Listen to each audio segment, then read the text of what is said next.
Episode 36 of the Hot Stove and Bosniak, joined alongside by Matthew DeSantis, as always. And Matty, now that we're getting closer and closer towards pitchers and catchers reporting, we finally have some movement on the free agent front. How we doing? Yeah, man, it's I mean, it's nice to see. The hot stove definitely hasn't been so hot. It's been more cold.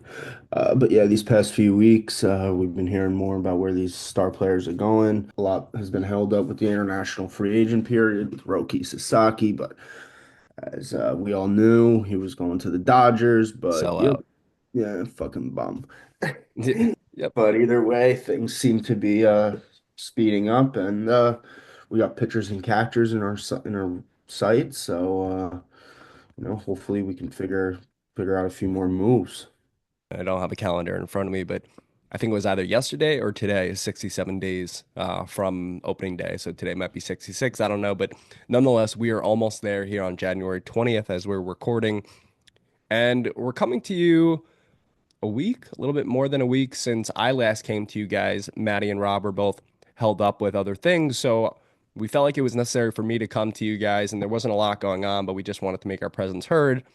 But as soon as that was recorded, things started speeding up and picking up right after, especially when it comes to Pete Alonso, who has been the main focus for the last few episodes. And I don't know about you, I feel like the entire offseason we've been talking about Juan Soto, Roki Sasaki, and Pete Alonso. It's like those three players have been at the forefront of every conversation that we've had. Um, but we do have some news. The Mets countered that exclusive 3-year deal that Scott Boras offered the Mets. They offered somewhere between 3 years and $70 million. It did include opt-outs. At first, the report was there were no opt-outs given to Alonso from the Mets. That was recanted. It was a 3-year, $70 million offer, $23 million in change to Alonso. He rejected it.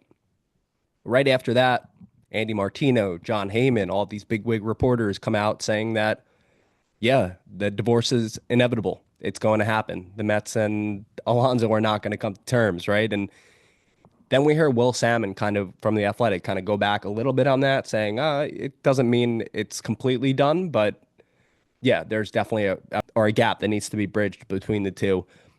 What's your take on Alonso's market right now? We know that like the Blue Jays have shown interest, but obviously they have Vlad Guerrero Jr. and they still want to re-sign him. Do you think first and foremost the $23 million over 3 years was a low ball? Were you expecting more? Wouldn't say it was a low ball, but I mean, I guess what I want to say is Pete Alonso's market has been pretty minuscule. But that I feel like that's a little bit of a fuck you. Honestly, like that when I read that, I was like, damn, that's fucking low, bro. Like, I mean, you're talking about a guy who has done nothing but everything right for the organization. He wants to be a Met. He loves the city. I think at this point it's more or less of Stearns realizing like this isn't how I construct a roster. And he's like, all right, how much more millions are we gonna dump into this infield when we have like prospects coming up? And it's just like, I mean, I do think it's a little low, but what other offers does he have? Like, who else is shelling him 23 million a year? I mean, ultimately, I'd like to see him be back in blue and orange. Do I think it's going to happen? I think by the day, it's the chances are getting worse. Without question. And I think that as we get closer and closer to spring training, we might hear a few other teams come out. We know that I know I mentioned the Blue Jays before. We had mentioned previously teams like potentially the Mariners or the Cubs potentially getting involved, but a lot of the other teams that potentially were suitors at the beginning of the offseason have filled that void already. So yeah, exactly what you just said. Who is dishing out the money and at what cost? We all talk about how Pete Alonso and Scott Boras, they turned down the 7-year, $158 million contract that was proposed to him, what was it, 2 years ago from Billy Epler. And that was $22.5 million per year. So at Mm. first, when I saw the offer, I'm like, oh, they lowballed him. They lowballed them, and either the market's not there and the Mets know it, so they're going to lowball them, or they just don't value him as much as maybe we would on a 3-year deal, right? Yeah. But it is more money than They offered him initially 23 and change.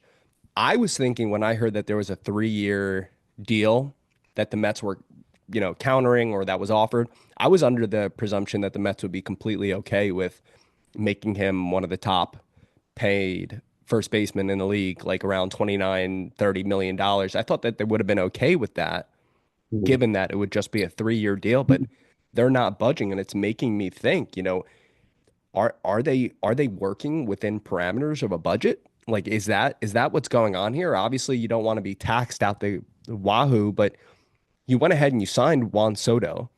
You've beefed up the rotation in a weird way, and it's clear that, another bat is needed, and the Mets just won't push a little bit further. I got to be honest. You know me, I've been one to say that I think the Mets should let Alonso walk, or I don't think that he's worth this, that, and whatever.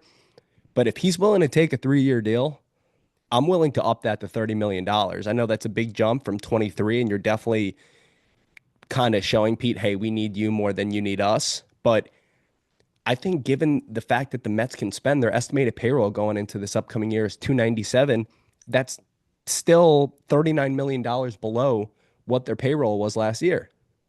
Yeah. And I read something interesting yesterday, and it kind of circled back to Max Scherzer's conversation with Steve Cohen and Steve saying that, our envision is 2026. And beyond that. So when I was reading into it yesterday, it was starting to make a little more sense. Obviously, Juan Soto was their number one priority this offseason. That's very obvious. They might not want to keep fucking dumping more into this team that, has shown that we can't get pushed across the thing. They might want to see what Juan Soto can do for us.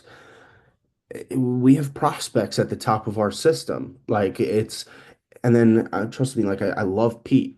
Resign Pete. I'm all for it. But then it's like you start clogging people up. It's like, what the fuck are we going to do with Ryan Clifford eventually? What are we going to do with this and that? But realistically, I think that that's a big part of it now. They're starting to think of these prospects that are at the top of our system.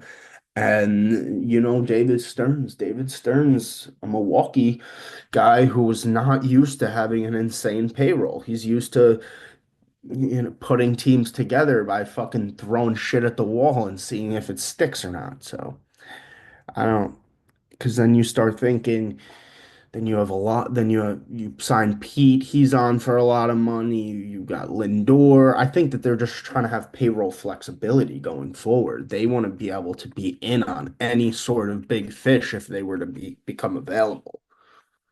Right. And I think that when you bring up 26, that really being their vision there, it's not that I don't disagree, but you have to ensure that either A, one of your prospects is making a massive impact in 25 and 26 that can make up for the production that Alonso gave you, or you have to hope that the Blue Jays don't extend Vladimir Guerrero Jr. and that he actually reaches the free agent market and the Mets sign him.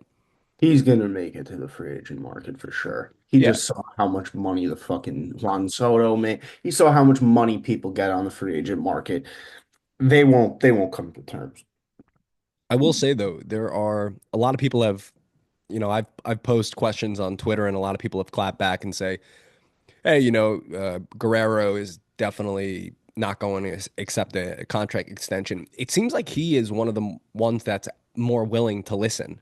And I think it's because of the position that he plays, his body, and you don't know if he's going to end up being a DH long term. So teams are definitely going to have question marks. It's not like a team throwing 700 mil at Soto or Otani. It's going to be a little bit different of a construction. So I think that that's why he's more open to listening to a potential contract. And I think that's why also the Blue Jays not necessarily are shopping him, but were willing to listen. And apparently they wanted a massive haul. When we heard that the Mets may be pivoting from Pete Alonso and that idea of bringing him back, there were reports that they gauged the Blue Jays to see what it would cost to bring in Guerrero. We know that there's been interest there. We know that there is interest there. However, it's going to take an arm and a leg to get him. Last thing before we give our predictions here on the Pete Alonso saga, because it seems like by the next time we record, we're going to have a full blown assurance whether he's going to be a Met or not. Not saying that he's going to sign, but I think we're going to have more of an indication. how much do you think? Yes, Stearns has operated with different budgets before, but I think that if the Mets really valued Pete and if they really wanted Pete, he would have been a Met already. How, do you think that there is obviously, yes, there's Ryan Clifford below him, okay, and there are Mhm. prospects that you want to see get some playing time, whether it be at second, whether it be at third, move Vientos over to first, whatever it may be.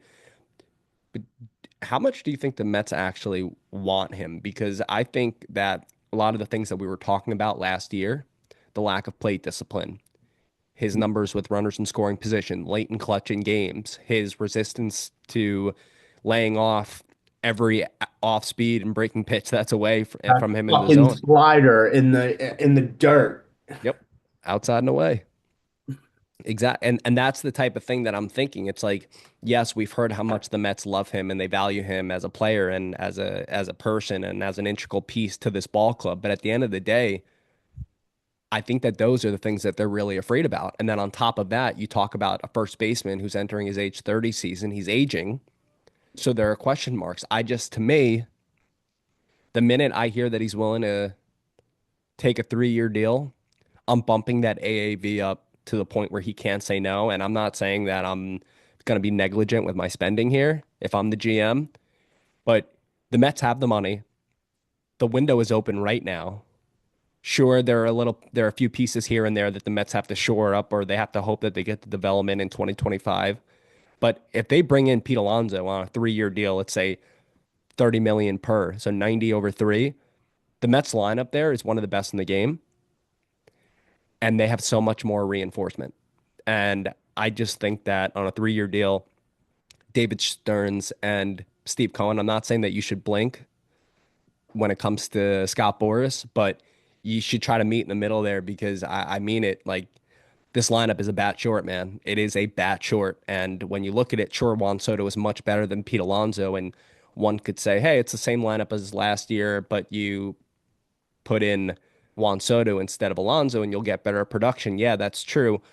But right now, you're looking at a guy in Juan Soto that's probably going to walk. That's probably going to walk 170 times because pitchers are just going to be pitching around him left and right. So I don't know, dude. I would up the offer. And my prediction, I'll give it to you right now before I ask you. I really do think that they're going to end up coming back and they'll end up circling back, and the Mets will end up signing him to what terms? I don't really know, but I don't believe Martino and Heyman and all them when they say that this breakup is inevitable. Sure, there are some things going on right now, and I agree with what you said before about how each day, as we get closer to spring training, it becomes more leery. But I don't know. I still think it's going to happen. Mm, that would be good for the lineup for the team. I think there's a lot of hard scenarios in which he goes. Um, but I mean, there's a lot of questions that come with that. Do you really want to move Vientos off of third base when he was looking a lot better at the end of the year? Then what is your plan of action for third base? You gonna go out and sign Bregman and then give up those draft picks because he was a qualifying offer guy? I mean, or do you think a prospect is gonna fill that void? Exactly. Realistically, it's like Exactly. Exactly. And that's why when I bring up the lineup construction and Soto walking X amount of times and then looking at how deep it could be if you add in a Pete Alonso, if they don't get Pete Alonso, I have a feeling this is what we're going to see. yeah, I wouldn't doubt it. I mean, I could see a scenario out there where maybe you're gonna move Swaggy V to first, and then hope that one of Beatty or Mauricio can hold down third base, which is scary as fuck. But Or Acuna. yeah, I mean, does Acuna play any third? Yeah, he could pick it over. Dude, anywhere on the left side of the infield, I feel like he's fine. Same with second, obviously, but Yeah, I want you to know, see the because lineup. I think within this whole thing as well, and we'll have an episode over the coming weeks talking about X factors entering the year, but you're going to have to hope that the Mets are going to bank on Jeff McNeil returning to some sort of form, right? So you don't want to go into even though that's a crazy thing, you don't want to go into the season saying, hey, we want a platoon everywhere. We don't want to platoon Acuna and McNeil over at second base. We'd rather Acuna be an option for third base. If everything goes to fucking plan, Acuna kills it in spring training, and we don't have to worry about that. I Yeah. would love for him to win that spot. Yeah. Jeff McNeil could be like a super utility Ben Zobrist type Exactly. player. Have him in the outfield and shit to give people rest. Yeah. That's what I hope so, Yeah. honestly. So Maddie, I'm putting you on the spot right now. What ends up happening with Pete Alonso? Mm, I don't think he comes back. No. I would love to be wrong. I think that the relationship is probably pretty broken at this point after offering him that. I mean, what is he like 40, 50 home runs away from being the Mets leader? The other thing too, though, is that we're sitting here saying, yeah, it was a low ball offer, but we don't know what other teams have offered him, People could have offered him nothing for all we know. you know? And yeah, they could be using Cohen as leverage. Another thing that they could be doing is they could have gotten like a 5 or 6, 7 year deal from a team worth anywhere between 19 and $20 million per year. So someone saying, hey, we'll give you the years, but we'll cut back on the AAV a little bit. What more does he, what's more important to him? Is it the longevity in the contract Yeah. with less AAV? Or is it, let me get the most bang for my buck? Let me kill it in 2025 so I can opt out and try to secure a 5 year deal at a solid AAV. Team even out there is going to pay him the money to bring him in. I was trying to think about this That yesterday, that's the thing. It's either the Red Sox if they miss out on Bregman, right? which they probably will because they Which they mix because out on everybody. yeah. So then you would have him in Devers, the Blue Jays potentially, and then the Blue Jays. All that does make sense to me because if they can't come to terms with Vladimir Guerrero Jr., then they have their replacement long term. Yeah, and they can just trade Guerrero for as many assets they can get, and they'd be able to have Pete on contract. Exactly, exactly. And they also say that even if the Blue Jays were to sign Pete Alonso, let's say Vladimir Guerrero Jr. is not necessarily dealt, Yeah. so they could go into the year really fighting for 2025 in and of itself and then let Vlad walk next offseason. I don't know. I just think that one of these teams might come out of the woodworks, but we never know. And hopefully this saga comes to conclusion soon, not only for the Mets, but for everybody's sake, especially for, Pete. He's been on the market for a while and I can only assume that he wants to get this wrapped up. With all that Pete Alonso news that occurred this past week, however, within that, as soon as and I guess this kind of goes back to are the Mets operating under a budget and how much wiggle room do they have this offseason? But as soon as it was made known that the Mets were potentially pivoting from Pete Alonso, they brought back an old friend in Jesse Winker, who I think we're all excited about. We all wanted $7.5 million. I love this shit, Mr. Jesse Winker, waving, whatever thing you want to call him. Hey, he's back in the orange and blue. I love the energy, love the enthusiasm, love the fact that Winker's back. Great on base percentage guy. Will work really well as a platoon DH with Starling Marte, who it was also revealed that the Mets nearly dealt to Kansas City during the winter meetings for Hunter Harvey, but that didn't come to fruition. What's your take on Jesse Winker? How critical do you think it was bringing him back? And do you think that bringing him back was contingent on them not coming to an agreement with Alonso? Because that's what it seemed like. It seemed like that was like a pivot move, and it's like, what kind of fucking pivot move is that? Nah, I With don't think with that all one due and respect to one. Winker, I don't think one and one could have had anything to do with each other. I love the move. I think Jesse brought a lot of fire to the lineup and to the clubhouse. He's made to be a Met. He loves that shit. yeah, exactly. That's I was trying to figure out a way to incorporate that before, but it all just came out at once. So I was like, fuck Yeah, it, the yeah. waving, everything. So I was just like, screw it. Um, but yeah, I don't think that it would have to do with. I think that's just a solid DH bench bat for us and a good locker room guy. Right. I Um, and it's hard for me to actually gauge because Andy Martino, while none of us like him, he did say that the Mets may take the rest of their money and kind of do what the Yankees did when they missed out on Soto and spread it out, right? Obviously, that was a monumental amount of money that the Yankees could then dish out, whereas the Mets signed Soto and they have pieces here and there that they're trying to plug. But that's what Andy Martino kind of made it cut out to be. And I think that if the right opportunity presents itself, whether it be Alonso, whether it be Bregman, whether it be someone, I think that Stearns and Cohen will be more open to it. And while I think that if they brought back Alonso, they could have still signed Jesse Winker, I think there is something to the report, especially now that we know that Starling Marte was nearly dealt and the Mets had told them that they were going to try to find him a better situation. I I do think that they're trying to stay within a certain parameter when it comes to the budget. I agree with you. I think that they want to ensure that they can be flexible, not only in off seasons, but let's say there's a player that becomes available at the trade deadline and the Mets really need to bring him in. The guy's making $20 million. He's still owed 12 and a half, 13, $14 million. The Mets will have the flexibility to bring him in, whoever that may be, right? So that's definitely an option. But you look at the lineup right now. This is the projection per Fangraphs. It's Francisco Lindor leading off, Juan Soto batting second, Mark Vientos, who will be the first baseman batting third, Brandon Nimmo batting fourth, Jesse Winker slash Starling Marte fifth, Francisco Alvarez batting sixth, McNeil batting seventh, Siri and Tyrone Taylor batting eighth, and then a combination of Brett Beatty, Mauricio Acuna batting ninth, playing third. I mean, I've said it. I don't think they've done enough, even with the Winker set. Like, what do you make of that lineup? I mean, were we expecting to go to the NLCS last year? I mean, no. But do I think we got better with Siri and Soto. Um, but there's still more work to be done. You can't say, okay, this is the finished product and we're gonna cross our fingers that one of Mauricio or Beatty is gonna actually step up and play good baseball. That's kind of a lot. But it's not only a lot there, and we've spoken about it weeks and weeks past, but I'm a proponent of what David Stearns did with the rotation. But there are question marks in the rotation, right? So It's, so then when you look at a third base position that we just brought up, we gotta hope that Beatty or Mauricio or Acuna it becomes a stud, right? There are so many things that when you're deconstructing the roster, you have to look at. Vientos, it's going to be his first full season back. You have to think that some pitchers are going to make adjustments.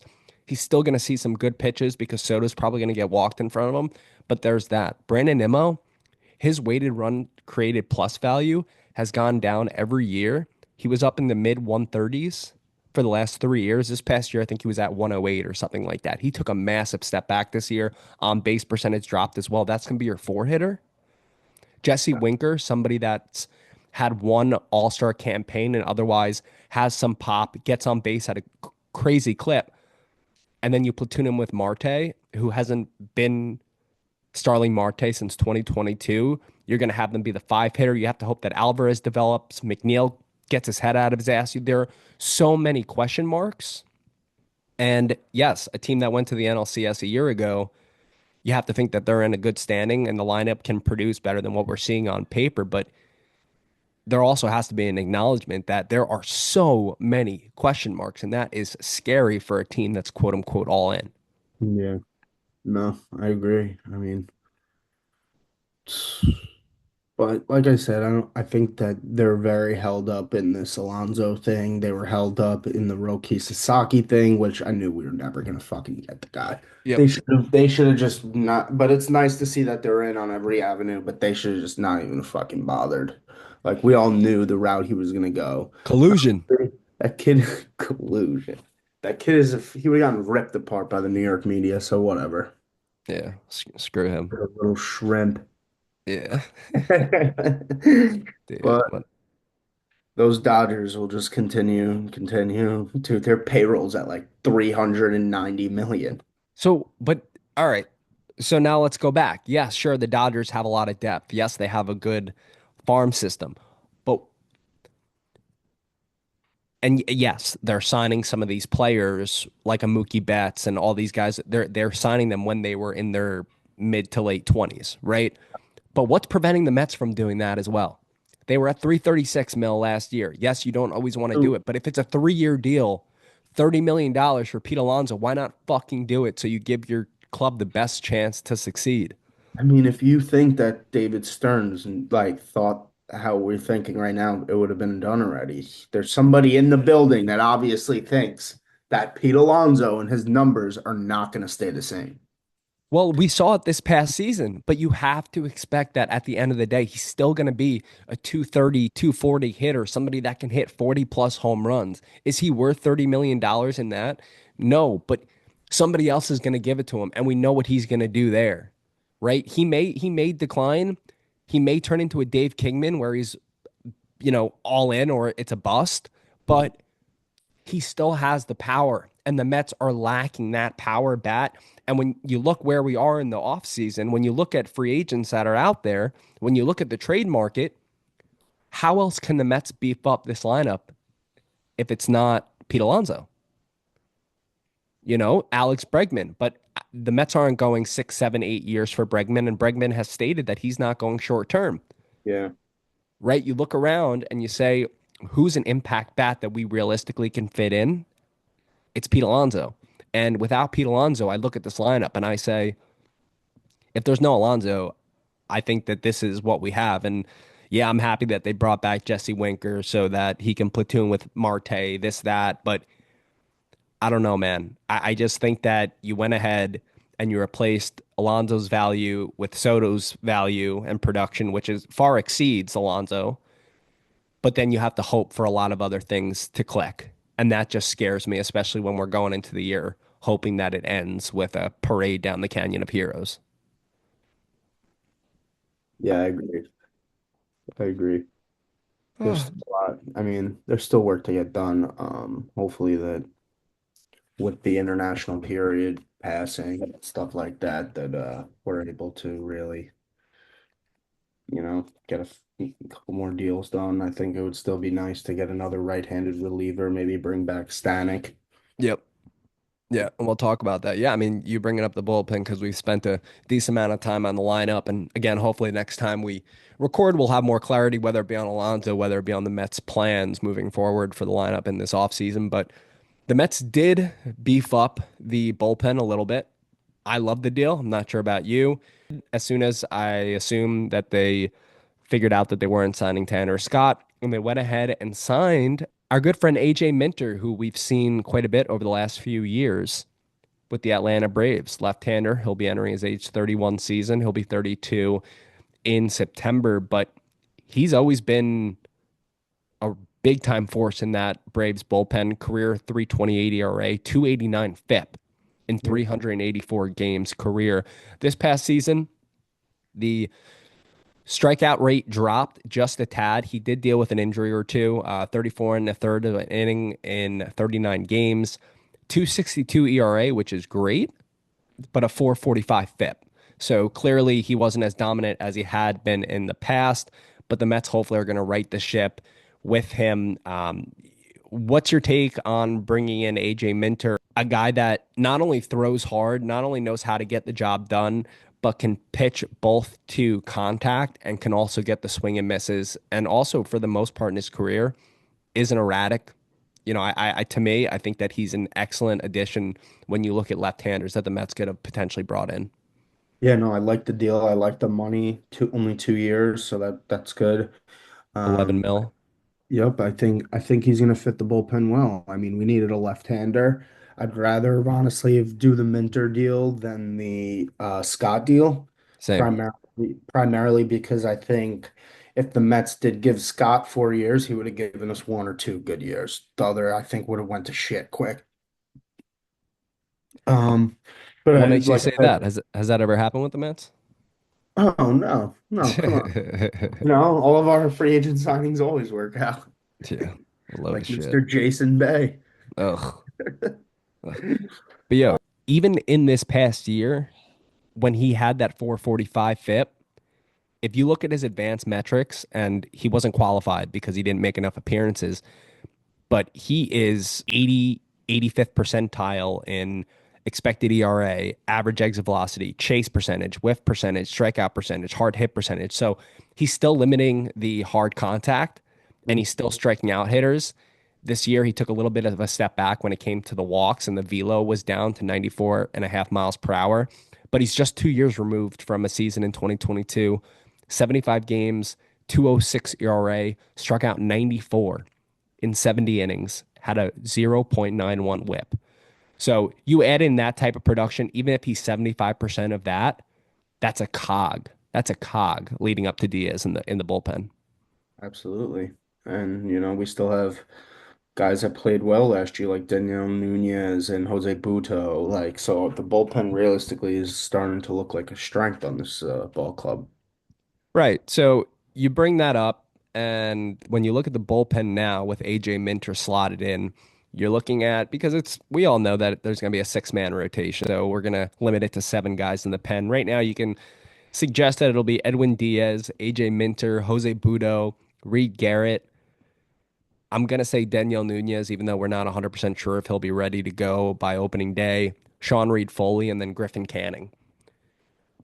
What are obviously, yes, I think that it's more of a strength now, but there's guys like Daniel Nunez who will be having his sophomore season. There's someone like Sean Reed Foley who is coming back from yet another injury. We Who's have hurt every single year. He's So hurt every single year. AJ Minter, who again, great signing, great value at 11 million bucks per year, but he didn't have his strongest season last year. Reed Garrett had a career year last year, so maybe a decline. I mean, I hate to be the bearer of bad news, but I'm just trying to be realistic here. I personally think, yes, this is a good bullpen, but let's add one more. Let's add one more. One more right-handed arm. I agree with you. And the guy that I'm really looking at, I don't know about you, I'm looking at Kirby Yates. yeah, that would be a nice pickup. I'm staring right at Kirby Yates. He had an excellent season last year with the Texas Rangers, 117 ERA in 61 games, 250 FIP. He nearly posted a two WAR. I just think that he would be a perfect pitcher to bring in. He was actually born in Hawaii. Wow. But again, I think that Kirby Yates would be an excellent addition. He's projected by the Steamer to throw in 61 games this upcoming year, 357 ERA, a 366 FIP, posting a point 0.4 WAR. So obviously they take age and they take previous year's performance into account, and then they kind of narrow it down. Maybe last year looked like an outlier to them, but last year struck out 12.4 batters per nine innings. The walks have always been an issue for him. Averaged a little over four walks per nine, but doesn't give up the home run ball. His velocity dropped a little bit last year. I think that may be why he's on the free agent market still, but we've seen some guys sign recently, and I think that Kirby Yates is definitely someone that should be at the forefront of who they're looking at. Another one, how about an old friend in David Robertson, another guy who pitched for the Rangers last year and really showed no signs of declining, 68 games, 3 ERA, 265 FIP, and he also posted a 1.9 WAR. So I think that if you add in one of those, and let's say, I don't know, you take out Sean Reed Foley, right? Mhm. Even though, and hopefully he would pass through waivers because he doesn't have any more options. But you would have Edwin Diaz, Kirby Yates, AJ Minter, Jose Budo, Reed Garrett, Griffin Canning, and then Daniel Nunez. Yeah. No, it would be a really nice bullpen. That would be a lethal bullpen. And I think that that's something that the Mets should do, especially if they don't. I mean, again, I don't think one thing should be contingent on the other. I think the Mets should be actively be looking for another bat to fortify the lineup, as well as another bullpen arm, again, to bridge the gap to Edwin Diaz. But at the same time, I don't think one's contingent on the other. And I think that those are still two areas that the Mets have to focus on, especially with some of the unknowns in the rotation. You want to ensure that you have a strong bullpen. Absolutely. Now, last but not least, I know that we mentioned the fact that Roki Sasaki, he narrowed it down to the Padres, Blue Jays, and Dodgers. Ultimately, it was down to the Blue Jays and the Dodgers, and he chose the Los Angeles Dodgers. Go figure. We all knew it. Apparently, a lot of MLB owners are asking Major League Baseball to step in and open up an investigation because they are sure that, Joel Wolf, his agent, they already had like a predetermined agreement with the Dodgers. I mean, listen, we all knew it. So again, they are a very desirable location. They're the reigning world champs. They have two players that he's competed with in Yoshinobu Yamamoto and Shohei Ohtani. But like, come on, man. Yeah. Honestly, I wasn't mad to hear that the Mets weren't in the top three. I would have loved to see him go to like Toronto. Like build your own fucking legacy, man. Like do something. Like why do you have to follow in the footsteps of fucking both of the Japanese players on the Dodgers? You just want the easiest route to a fucking title, or you want to be like shielded by like And you want them to shield you because you know how good the team's gonna be. So even if you do suck, like you're still being shielded. I don't know. Yeah, I think and it's I still find and I find the funny thing about it is that what you just said, like, yeah, you want to build your own legacy, but the other thing too was he had indicated that he wasn't the biggest fan of big time media markets, right?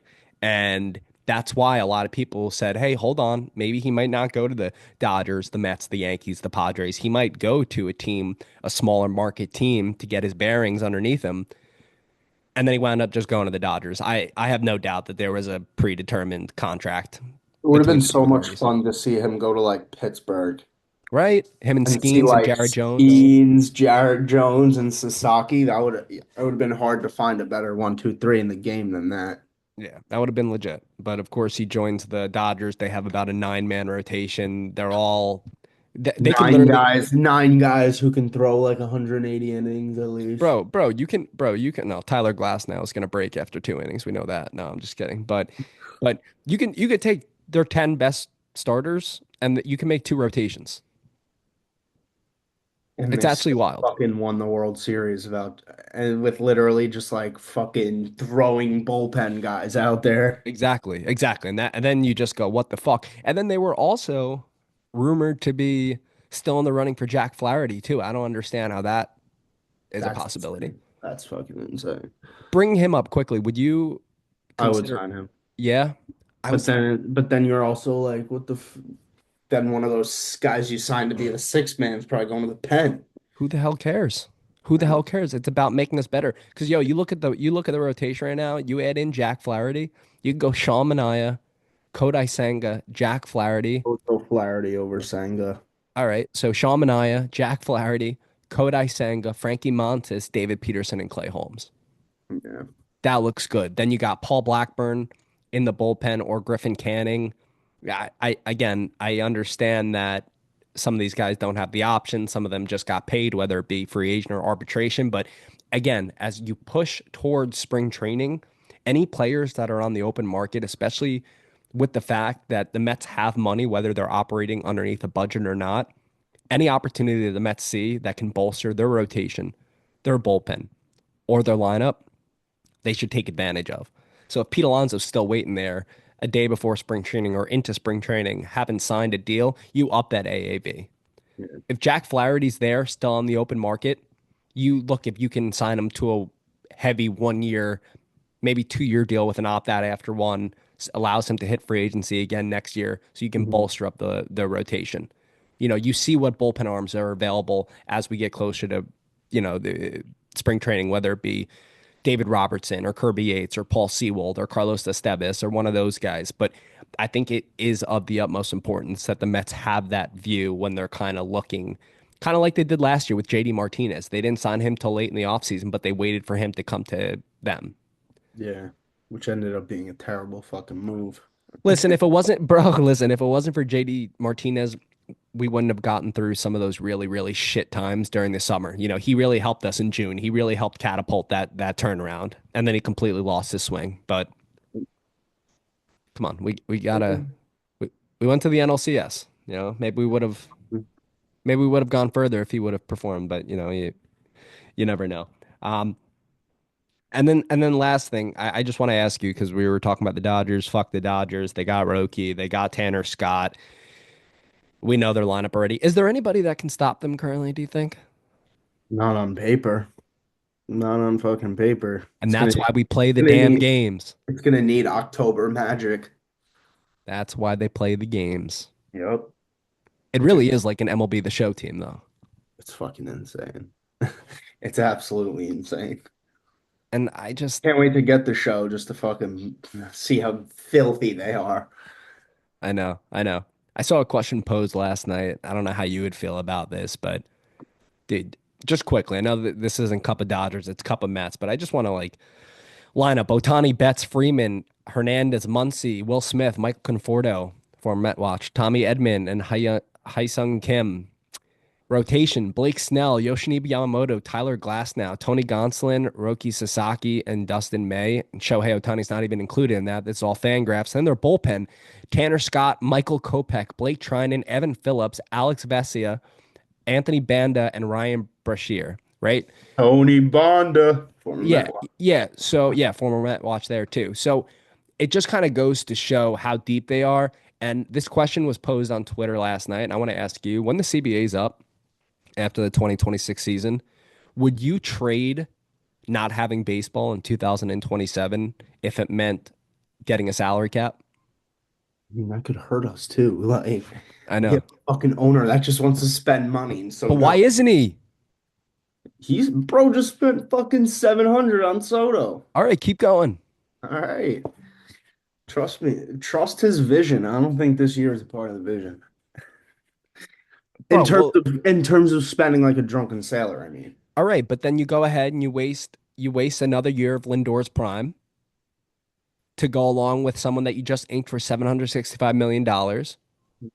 You waste one of the years out of three with Manaya. He's not getting any younger, right? It's just, I understand that this isn't the free agent class or this isn't the trade market to trade all your prospects or sign or, spend all your cash, but there should be, I don't know, I should just feel more optimistic with the current construction of the roster here on January 20th than I currently am. Yeah. And I'm not sitting here complaining like, For, for our sake, they do still have 30 days to sign somebody else. So, yeah. So, Steve, bring back Pete, entertain one of those hard throwing bullpen arms, entertain potentially Flaherty if he drops a little bit. And again, we're Mike Piazza days away from spring training games. fuck yeah. We got to get down there. I know we do. We'll figure something out. Everything's so fucking expensive. I know. Is it right now? Yeah. I was actually looking 2 nights ago. It's all right. Well, gas is about to be cheaper in about 5 hours. So, Yeah, literally. Hopefully flights take that turn too. yeah, yeah. Let's hope. Let's hope. Maddie, got anything else for us? No. Let's go Mets. Everybody enjoy your holiday Monday off. And let's get some more players. There we go, dude. Right, Fuck the right to the Dodgers. point. You're a poet with your words, Maddie. I love it. Yeah. Alrighty, well, yeah, as Matt said, hopefully next time that we touch base, hopefully there's more movement. The Mets can bring in pieces, and hopefully we have a damn resolution when it comes to Pete Alonso. And hopefully the smoke that we saw this past week was only a bluff, and who knows, maybe he does remain a Met. We'll see. But again, give us a follow on Instagram, YouTube, and X. We are at Cup of Mets. Subscribe to the podcast, whether it be on Spotify, Apple, or wherever you get your favorite podcasts. Download the SeatGeek app, punch and code Cup of Mets at first purchase to get $20 off. And last but not least, head over to smackandsunflowerseeds.com. They just came out with a maple sugar flavor. It looks incredible. So we got to get another variety pack. But head over to smackandsunflowerseeds.com, punch in code Ian05405 to get 10% off of any purchase. And for Matty D, I am Ian B. I've never done that before. For Matty DeSantis, I'm Ian Bosniak. Thank you very much for joining us. We'll see you in a couple days. Let's go, Mets, and take care. Good night, everybody. Let's go Mets, baby.